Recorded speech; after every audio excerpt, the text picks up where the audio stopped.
قرآن مجید کی مشہور آیت الکرسی کا ایک ٹکڑا رسول اکرم صلی اللہ علیہ وسلم کی ایک حدیث مبارک جو قیامت کے تعلق سے ہے، ہم تقریباً اپنے 3 خطبات میں مسلسل سن رہے ہیں، اور آج بھی ہم آیت الکرسی کے تعلق سے انشاءاللہ خطبہ جمعہ سماعت فرمائیں گے۔ گزشتہ جمعہ من ذا الذی یشفع عندہ الا بإذنہ، کون ہے جو اللہ کی بارگاہ میں اس کی اجازت کے بغیر سفارش کر سکے، شفاعت کر سکے۔ اس تعلق سے باتیں ہوئی تھیں کتاب و سنت کی روشنی میں، اور ہم نے یہ جانا تھا کہ قرآن مجید کی روشنی میں شفاعت جو کی جانی ہے اس کے لیے 3 شرطیں ہیں۔ شفاعت جو کی جائے گی اس کے لیے 3 شرطوں کا ہونا لازم اور ضروری ہے۔ نمبر 1، جو آدمی سفارش کر رہا ہے اس کو اللہ نے اجازت دی ہو۔ جس آدمی کے لیے سفارش کی جا رہی ہے اللہ اس سے راضی ہو۔ جو سفارش کر رہا ہے اللہ سے اجازت لے چکا ہو، اور جس کے لیے سفارش کر رہا ہو اللہ اس سے راضی ہو، اور سب سے بڑی شرط کہ اللہ نے اجازت دی ہو۔ اللہ کی اجازت کے بغیر یہ کام نہیں ہو سکے گا، یعنی جس کے لیے سفارش ہو رہی ہے اور جو سفارش کر رہا ہے دونوں کے لیے اللہ کی اجازت کا ہونا ضروری ہے۔ ورنہ قرآن مجید پڑھیں، ہم سورہ مدثر پڑھیں، فما تنفعهم شفاعت الشافعین، اللہ کی بارگاہ میں سفارش کی جائے گی لیکن سفارش کرنے والوں کی سفارش کوئی بھی فائدہ نہیں پہنچائے گی۔ کیوں نہیں پہنچائے گی؟ کیونکہ یہ سفارش 3 شرطوں سے خالی ہے۔ اسی طریقے سے مشرکین مکہ کا کہنا اور عقیدہ یہ تھا ہؤلاء شفعاؤنا عند اللہ، یہ ہمارے ولی، یہ ہمارے بزرگ، یہ ہمارے معبود اللہ کی بارگاہ میں ہماری سفارش کریں گے۔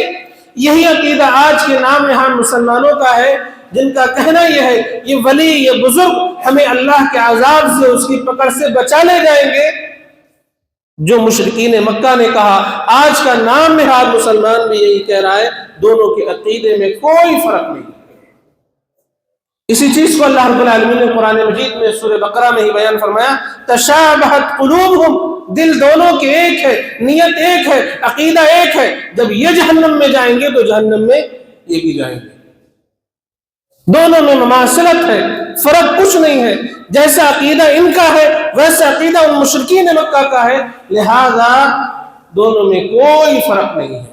اس لیے ضرورت اس بات کی ہے ہم یہ سمجھیں اور جانیں کتاب و سنت کی روشنی میں صحیح عقیدہ اور توحید کیا ہے، شرک کیا ہے، بدعت کیا ہے، کن چیزوں سے شرک لازم آتا ہے اور کیا چیزیں ہیں جو توحید کے منافی ہیں۔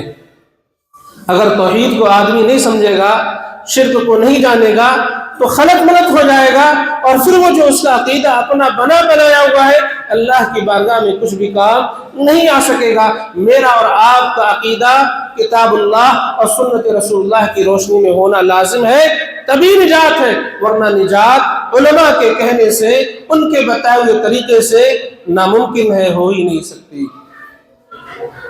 اس لیے سوچ سمجھ کر کے اپنی آخرت کو داؤ پر لگائیے۔ یہاں دنیا میں رہتے ہوئے چند لذتوں کی خاطر یا کسی اور کے کہنے کی وجہ سے آخرت کو داؤ پر نہیں لگایا جا سکتا۔ یہاں جو بھی کرو گے اس سے آپ کی آخرت بنے گی یا بگڑ جائے گی، سنور جائے گی یا اس میں فساد ہو جائے گا، آپ جہنم میں جائیں گے یا پھر جنت میں جائیں گے۔ یہیں سے تیاری کرنی ہے، وہاں جانے کے بعد پھر موقع نہیں۔ ہؤلاء شفعاؤنا عند اللہ، ہر ایک آدمی اللہ کے یہاں سفارشی نہیں بن سکے گا، اللہ کی اجازت ہونا لازم اور ضروری ہے۔ اور جس آدمی کے لیے سفارش کی جا رہی ہے اس کے لیے بھی اللہ کی اجازت ہونا ضروری ہے۔ اللہ کی اجازت کے بغیر کوئی بھی ذرہ برابر لب نہ ہلا سکے گا۔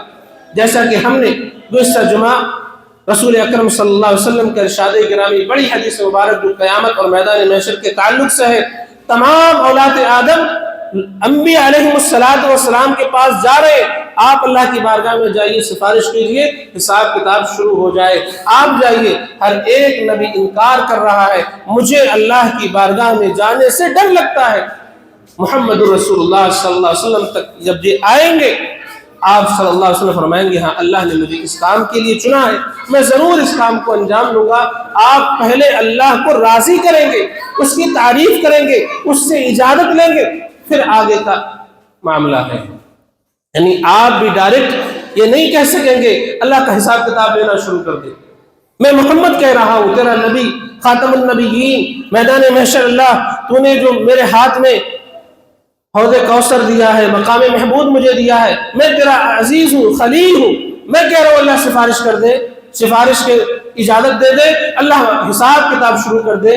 ایسا نہیں ہوگا، پہلے آپ اللہ کی بارگاہ میں سجدہ ریز ہوں گے، اللہ آپ کو وہ کلمات سکھلائے گا جو خاص اس وقت کے لیے، پھر آپ کو کہا جائے گا آپ سفارش کیجئے، آپ کو اجازت ہو۔ اللہ اکبر۔ پھر ایرے غیرے نتو غیرے یہ کون ہوتے ہیں جو یہ کہنے والے کہ ہمارے ولی، ہمارے بزرگ اللہ کی پکڑ سے ہمیں بچا لیں گے؟ ایک طرف رسول اللہ کی یہ حدیث مبارک ہے، ایک طرف ہمارے علماء کا، بزرگوں کا عقیدہ ہے، نظریہ ہے، فیصلہ آپ کے ہاتھ میں ہے۔ محمد رسول اللہ کی بات لینی ہے کہ اپنے بڑے اور بزرگوں کی بات لینی ہے۔ لیکن یاد رکھیں، ایک مسلمان ہونے کے ناطے، اللہ کا بندہ ہونے کے ناطے حق اور لازم اور فرض اور ضروری یہ بنتا ہے محمد رسول اللہ کی بات کو نہیں چھوڑا جائے گا، دنیا کے ہر آدمی کی بات کو چھوڑ دیا جائے گا۔ من ذا الذی یشفع عنده الا باذنہ، اللہ کی بارگاہ میں سفارش کون کر سکے گا اس کی اجازت کے بغیر؟ کوئی نہیں ہے۔ یعلم ما بین ایدیہم وما خلفہم، وہ سب کچھ جانتا ہے، جو کچھ آگے ہے، جو پیچھے ہے، تمام چیزوں کا علم اس کے پاس ہے۔ وَلَا يُحِيطُونَ بِشَيْءٍ مِّنْ عِلْمِهِ إِلَّا بِمَا شَاءَ، دنیا کا بڑے سے بڑا عالم، طاقتور، سائنسداں اللہ کے علم کا احاطہ نہیں کر سکتا، اس کو نہیں پہنچ سکتا، مگر یہ کہ اللہ جتنا علم چاہے۔ یعنی اگر کوئی علم حاصل کر رہا ہے تو وہ اللہ کی مرضی سے ہے، اتنا علم حاصل کر سکتا ہے جتنا اللہ رب العالمین نے چاہا ہے، اس سے آگے وہ نہیں بڑھ سکتا۔ اس سے آگے اللہ جتنا چاہے علم جس کو دینا چاہتا ہے، اس علم سے آگے کوئی نہیں بڑھ سکتا۔ اور پھر یاد رکھیں، کسی کے پاس کتنا بھی علم کیوں نہ ہو جائے، علم کا کوئی سمندر اور پہاڑ کیوں نہ ہو جائے، لیکن اللہ فرماتا ہے وَمَا أُوتِيتُم مِّنَ الْعِلْمِ إِلَّا قَلِيلًا، اللہ نے تمہیں تھوڑا سا علم دیا ہے، بہت تھوڑا علم دیا ہے۔ اس تھوڑے سے علم میں اللہ نے اتنے علم رکھ دیے، اتنے علوم سے ہمیں نواز دیا، ہر ایک میدان کا علم اس کا ماہر الگ الگ ہے۔ پھر سوچیں یہ تھوڑا سا علم ہے، اللہ رب العالمین کے علم کا احاطہ اور اندازہ کوئی نہیں لگا سکتا۔ اسی لیے فرمایا وَلَا يُحِيطُونَ بِشَيْءٍ مِّنْ عِلْمِهِ، اس کے علم کا کوئی بھی احاطہ نہیں کر سکتا، وہ سب کچھ جانتا ہے، جو کچھ ہو چکا ہے، جو ہونے والا ہے، جو ہو کر کے رہے گا، جو ہو چکا ہے، سب چیزوں کا علم اللہ کے پاس ہے، وہ جس میں سے جس کو جو چاہتا ہے عطا کر دیتا ہے۔ اسی لیے جو وحی آتی ہے رسولوں پر، یہ اللہ کی اجازت اور اس کی مرضی سے آتی ہے، اور نبی بھی جو علم حاصل کرتا ہے وہ وحی کے ذریعے سے کرتا ہے۔ اللہ جتنا علم دینا چاہتا ہے اس سے آگے وہ نبی بھی نہیں بڑھ سکتا۔ ابو داؤد کی روایت ہے، رسول اکرم صلی اللہ علیہ وسلم ارشاد فرماتے ہیں، سیدنا عبداللہ بن جابر رضی اللہ عنہ روایت کرتے ہیں کہ رسول اکرم صلی اللہ علیہ وسلم نے ارشاد فرمایا اذن لی ان احدث، مجھے اجازت دی گئی ہے، اللہ نے مجھے اجازت دی ہے کہ میں تمہیں یہ چیز بتلاؤں۔ یعنی آپ بھی اللہ کی اجازت کے بغیر کچھ نہیں بتلا رہے ہیں، اگر اللہ اجازت نہ دے تو آپ آگے کی یہ بات نہیں بتلائیں گے۔ وسع کرسیہ السماوات والارض، اس کی کرسی آسمان اور زمین کو گھیرے ہوئے ہے۔ آسمان اور زمین کتنے بڑے ہیں کوئی اندازہ نہیں، لیکن اللہ کی کرسی آسمان اور زمین کو گھیرے ہوئے ہے، اس کے احاطے میں ہے، اللہ کی کرسی سے آسمان اور زمین باہر نہیں ہے۔ اللہ اکبر. اللہ کی کرسی کیسی ہے, کیسی بنی ہے, کیا فرنیچر ہے, یہ بیان کرنا ضروری نہیں ہے. کیوں؟ اللہ نے نہیں بتلایا, محمد رسول اللہ نے نہیں بتلایا, اور اس کے بنانے کے علم سے ہمیں کوئی خاص فائدہ نہیں ہو رہا ہے. الرحمن علی العرش استوى, رحمان عرش پر مستوی ہے.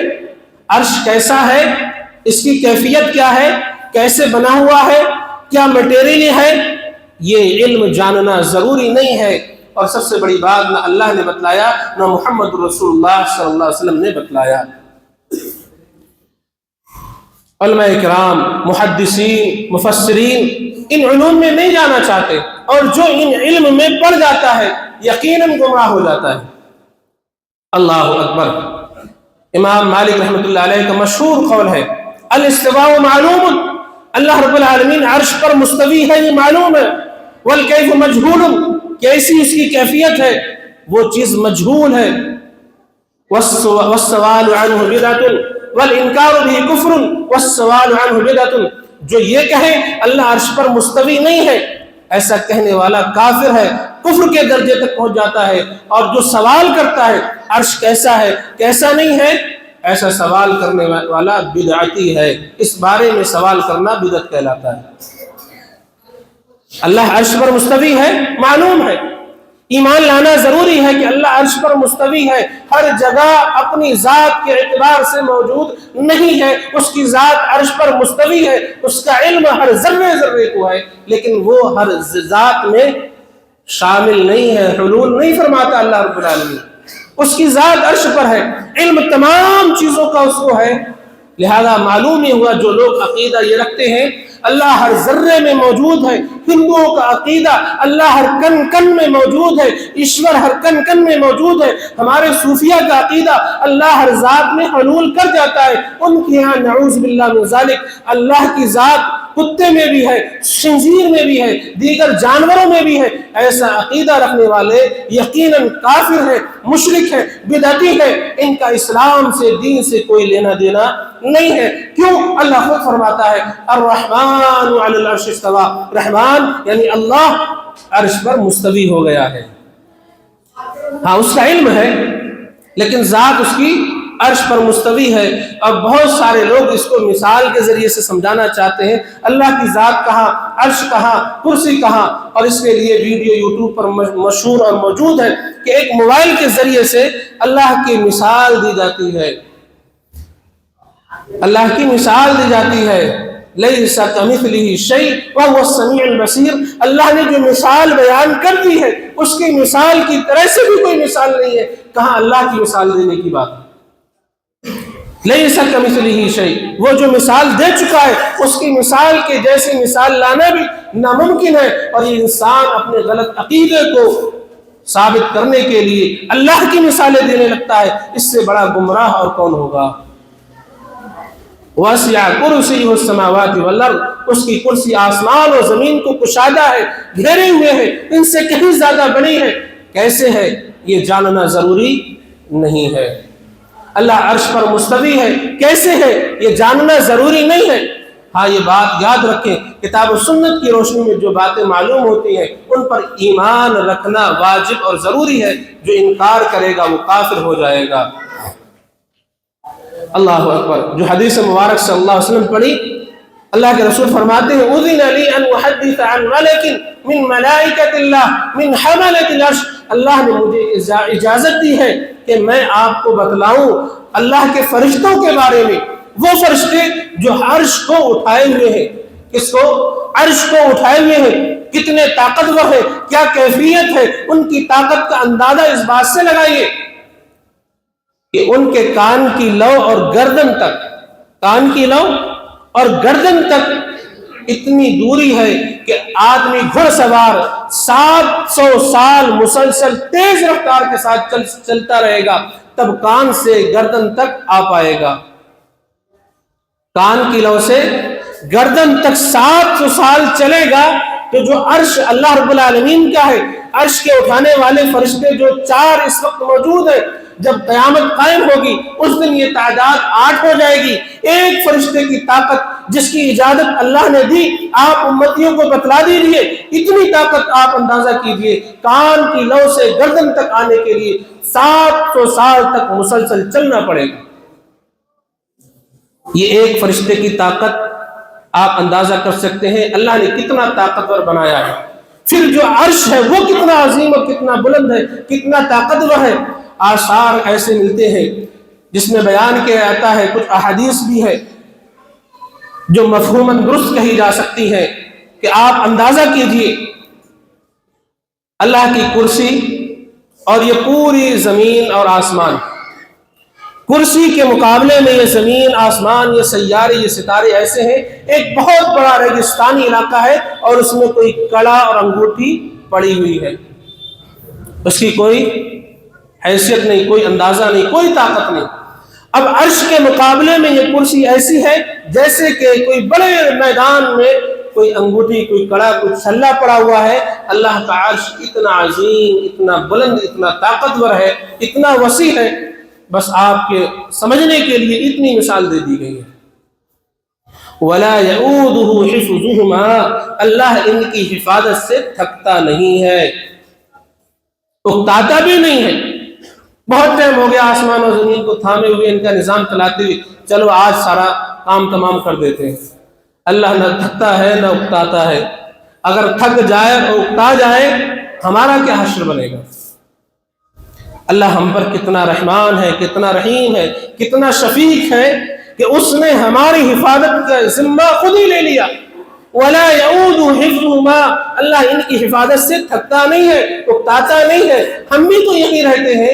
اللہ ہم پر کتنا کرم کرنے والا ہے کہ ہمارا خیال اس کو کتنا ہے, لیکن ہم اللہ کا کتنا خیال رکھتے ہیں, 5 وقتہ نماز بھی پابندی سے نہیں پڑھ پاتے ہیں.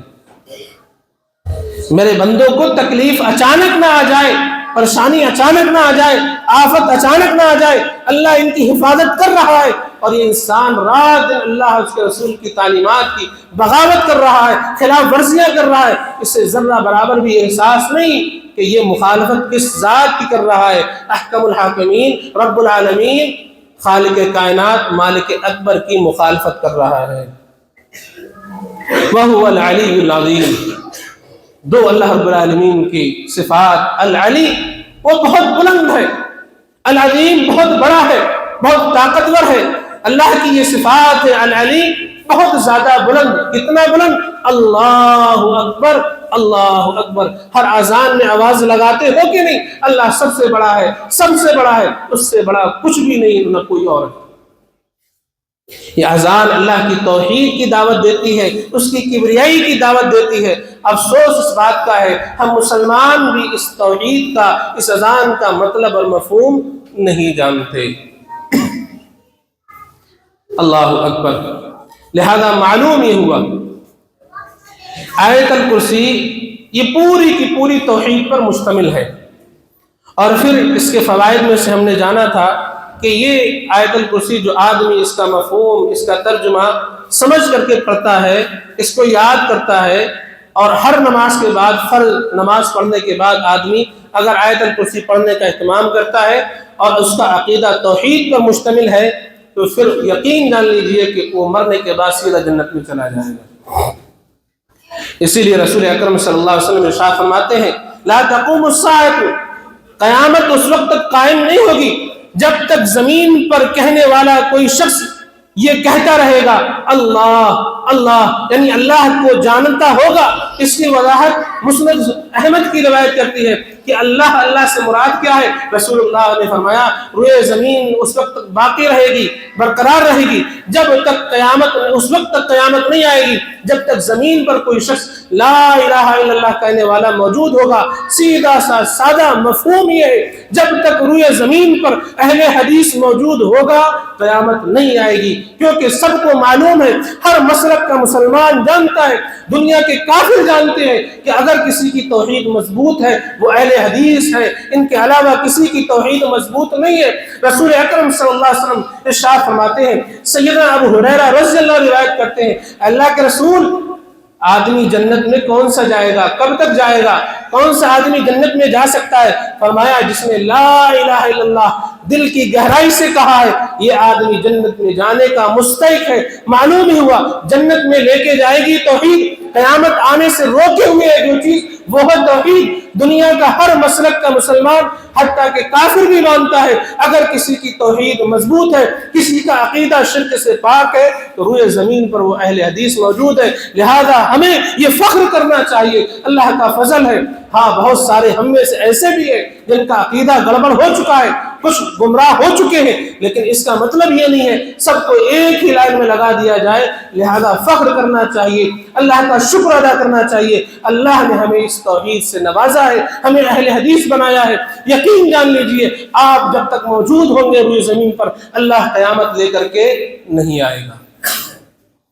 دنیا کے تمام مسالک کے اندر ان کے عقیدے کے اندر ملاوٹ ہے، خالص توحید اگر موجود ہے تو یہی موجود ہے۔ اللہ کا فضل ہے، اس کا شکر ہے، اس کا انعام ہے، اس نے ہمیں خالص توحید سے نوازا ہے۔ اس بات کی گواہی ہندو اور غیر مسلم بھی دے رہے ہیں، آپ ویڈیو دیکھ کر کے یقین مزید کر لیجیے۔ اہل حدیث ہونا یہ کوئی چھوٹے موٹی بات نہیں ہے، ہر ایک کی بس کی بات نہیں ہے۔ سماج سے لڑنا، تمام باطل فرقوں سے لڑنا، ہر ایک کی مخالفت برداشت کر لینا، حقہ پانی بند کر لینا، مار کھا لینا، یہ سب کے جگر گوشے کا کام نہیں ہے۔ بڑے لوہے کے چنے چبانے پڑتے ہیں، پھر جا کر کے یہ توحید سمجھ میں آتی ہے۔ توحید سمجھ میں آ جائے اس سے بھی زیادہ مشکل کام یہ ہوتا ہے کہ آپ عقیدہ توحید پر جم جائیں، ٹھہر جائیں۔ آئے گئے تن کے اور بارش کے سیلاب کی طرح سے نہیں ہو جانا چاہیے۔ اللہ کا فضل، اس سے دعا مانگنی چاہیے، اللہ تیرا فضل ہے، تیرا انعام ہے، توحید کی حالت میں ہمیں زندہ رکھنا اور موت ہماری اسی حالت میں آئے۔ اللہ تو ہم سے راضی ہو، ہماری توحید مضبوط ہو۔ اللہ ہم گنہگار ہیں، خطا کار ہیں، گناہ ہم سے ہم کرتے ہیں، نافرمانیوں کے پتلے ہیں، لیکن اس بات کا یقین ہے اللہ ہماری توحید مضبوط ہے۔ تیرا وعدہ ہے، تیرے رسول کا وعدہ ہے، جس کی توحید جتنی مضبوط ہے جنت بھی اتنی اس کی پکی ہے۔ یہ توحید مجھے اور آپ کو سیدھے اللہ کی رضا سے جوڑتی ہے، سیدھے جنت سے جوڑتی ہے اور جہنم سے دور لے جاتی ہے۔ لہذا عزیز و گزارش یہ ہے اپنی توحید کو مضبوط کر لیجئے۔ اسی لیے ہم لوگ دیگر مسائل کو چھوڑ کر کے چلے اور بستی بستی گھومنے کی بجائے، تھیلے اور بیگ اور بستر اٹھانے کی بجائے ہم دعوت یہ دیتے ہیں اللہ کے بندو پہلے توحید مضبوط کر لو۔ توحید مضبوط ہو گئی آپ کی دیگر نیکیاں قابل قبول ہوگی۔ اگر توحید مضبوط نہیں کوئی بھی آپ کی عبادت قابل قبول نہیں ہو سکے گی، کیونکہ اس کو مقبول بنانے کے لیے آپ کی توحید کا یقیناً خالص ہونا ضروری ہے، ورنہ آپ کی چھوٹی بڑی نیکی کوئی بھی قبول نہیں کی جائے گی۔ اللہ رب العالمین سے دعا کریں رب کریم ہمیں توحید کے سمجھنے سمجھانے کی توفیق عطا فرمائے۔ اللہ رب العالمین ہمیں خالص توحید کے پھیلانے کی، اس کی دعوت عام کرنے کی توفیق عطا فرمائے۔ رب العالمین سے دعا کریں اگر ہمارے عقیدے میں کسی طرح کا بگاڑ آ گیا ہے اللہ تو اپنے خاص فضل سے اس کی اصلاح فرما دے۔ اللہ رب العالمین ہمارا شرح صدر فرما دے، ہم توحید کو صحیح معنوں میں سمجھ سکیں۔ جو بیمار ہیں اللہ انہیں شفا عاجلہ کاملہ کلیہ عطا فرمائے۔ جہاں کے مسلمان پریشان ہیں اللہ ان سب کی غیبی مدد فرمائے، انہیں بھی ہمیشہ اپنی حفظ و امان میں رکھے۔ اللہ دشمنوں کو نیست و نابود کر دے، ان کا ملیہ میٹ کر دے، ان کی چالوں اور تدبیروں کو ان کو اوپر الٹا دے۔ جو بھائی قرض کے بوجھ تلے دبے ہوئے ہیں اللہ ان سب کی قرض کی ادائیگی کا اہتمام فرما دے۔ آمین تقبل یا رب العالمین۔